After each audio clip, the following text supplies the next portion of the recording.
নমস্কার বন্ধুরা, আশা করি সবাই খুব ভালো আছো, সুস্থ আছো। আমিও ভালো আছি।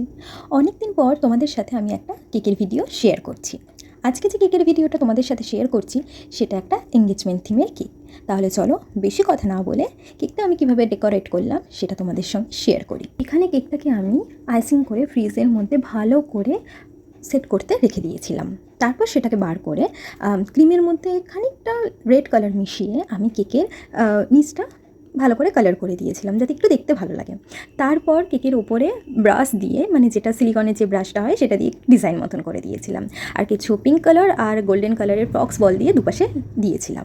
তারপর কিছু গোল্ডেন ফ্লেক্স দিয়ে দিয়েছিলাম, আর লাভের মতন যে গোল্ডেন কালারের যে টপারগুলো ছিল সেগুলো দিয়ে দিলাম। আর দিয়ে দিয়েছি কিছু হোয়াইট সুগার বল। আসলে কেককে যত সিম্পলের মধ্যে ডেকোরেট করা যায় না, তত বেশি দেখতে সুন্দর লাগে। আর যেহেতু একটা এঙ্গেজমেন্ট থিমের কেক ছিল, তাই আমি একটা বাটারফ্লাই দিয়ে দিয়েছিলাম গোল্ডেন কালারের। আর যেটা ছাড়া কেকটা এঙ্গেজমেন্ট থিমের কেক কিনা বোঝা যেত না, তার জন্য আমি একটা এঙ্গেজমেন্টের একটা টপার দিয়ে দিয়েছিলাম। এরপর আমি যাদের এঙ্গেজমেন্ট, মানে প্রিয়াঙ্কা দি আর সাধনদার, তাদের নামগুলো রেড কালারের ফন্ডেন্ট দিয়ে লিখে দিয়েছিলাম। তো এই ছিল কেকের ফুল লুক। কেমন দেখতে হয়েছে তোমরা কিন্তু আমাকে অবশ্যই জানিও।